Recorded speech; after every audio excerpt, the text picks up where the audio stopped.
इस वीडियो में हम 1905 में होने वाले बंगाल विभाजन के बारे में चर्चा करेंगे।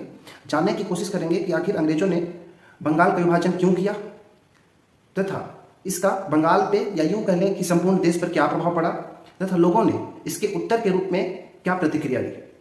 हम जानते हैं कि 20वीं सदी के प्रारंभ में भारत में या पूरे विश्व में ब्रिटिश साम्राज्यवाद का दौर चल रहा था। 1905 में भारत का गवर्नर जनरल लॉर्ड कर्जन था, जिसका कार्यकाल 1899 से शुरू होकर 1905 तक चलता है। लॉर्ड कर्जन के कार्यकाल में ब्रिटिश साम्राज्यवाद भारत में अपने शीर्ष पर था। लॉर्ड कर्जन ने अपने कार्यकाल में कई प्रशासनिक कार्य किए। उसमें सबसे अधिक विवादित जो कार्य था वह था बंगाल का विभाजन। बंगाल के विभाजन के माध्यम से कर्जन ने भारतीय राष्ट्रीयता पर एक प्रच्छन्न प्रहार का कार्य किया। हम जानते हैं कि बंगाल प्रेसिडेंसी बंगाल, बिहार और उड़ीसा इन तीनों से मिलकर बना हुआ था, जो कि एक बहुत बड़ी प्रेसिडेंसी थी। अतः लॉर्ड कर्जन ने प्रशासनिक असुविधा का नाम देकर इस बंगाल के विभाजन का कार्य किया। वास्तव में यह प्रशासनिक असुविधा न होकर धार्मिक कारण था।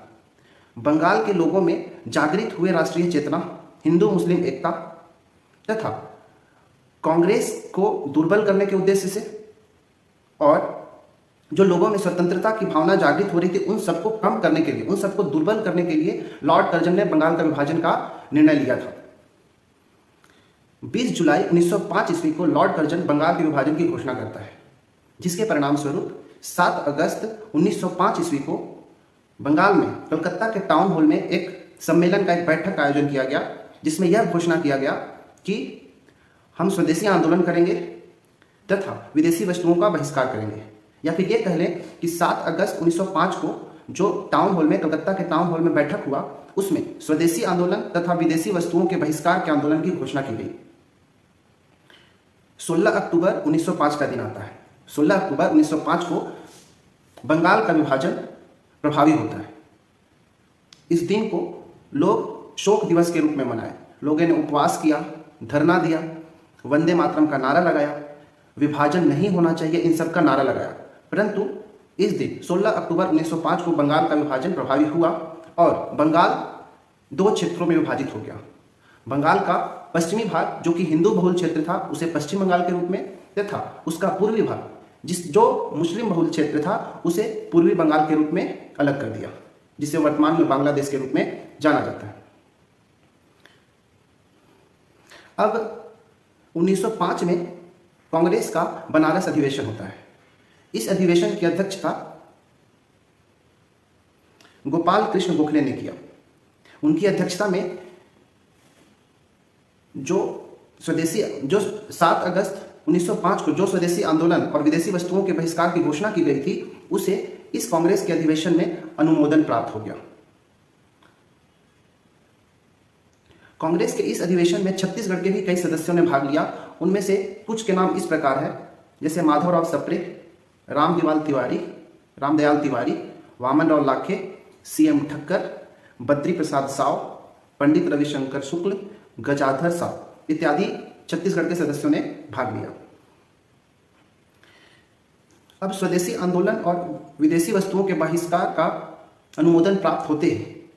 इसके प्रचार प्रसार का कार्य बाल गंगाधर तिलक, लाला लाजपत राय, P आनंद चालू, अरविंद घोष आदि कांग्रेसी नेताओं को सौंप दिया गया। इन्हें यह कार्य सौंप दिया गया कि ये इन आंदोलन का प्रचार प्रसार करें। इस आंदोलन में सबसे पहले ऐसी घटना हुई कि महिलाओं ने भी घर से बाहर निकलकर इस आंदोलन का सहयोग किया, इस आंदोलन में अपनी महत्वपूर्ण भूमिका निभाई। बंगाल के युवकों ने भी इस आंदोलन में महत्वपूर्ण भूमिका निभाई, परंतु किसानों और बहुसंख्यक मुस्लिमों ने इस आंदोलन में भाग लेने से मना कर दिया। ये इस आंदोलन से अछूते रह गए। इस आंदोलन से लोगों में आत्मनिर्भरता की वृद्धि हुई, आत्मशक्ति की जागरण हुआ। इस आंदोलन के समय ही गुरुदेव रविंद्रनाथ टैगोर ने अमार सोनार बंगला नामक एक गीत लिखा, जो कि आगे चलकर बांग्लादेश का राष्ट्रगान बना 1971 के अंदर। लोगों ने स्कूल, अदालत, उपाधियां और सरकारी नौकरियां, इन सभी का बहिष्कार किया। इस प्रकार 1905 के बंगाल विभाजन का अगर निष्कर्ष के रूप में देखा जाए तो कारण यह था कि जो यहाँ की हिंदू मुस्लिम के बीच जो एकता जागृत हो रही थी, लोगों के अंदर राष्ट्रवाद की जो चेतना जागृत हो रही थी, कांग्रेस दिनों दिन मजबूत हुए जा रहा था, इन सभी को दुर्बल करने के लिए लॉर्ड कर्जन का सोची समझी चाल थी, जिसके परिणाम स्वरूप लॉर्ड कर्जन ने बंगाल का विभाजन किया। उम्मीद है आप सभी को ये समझ में आया होगा। धन्यवाद।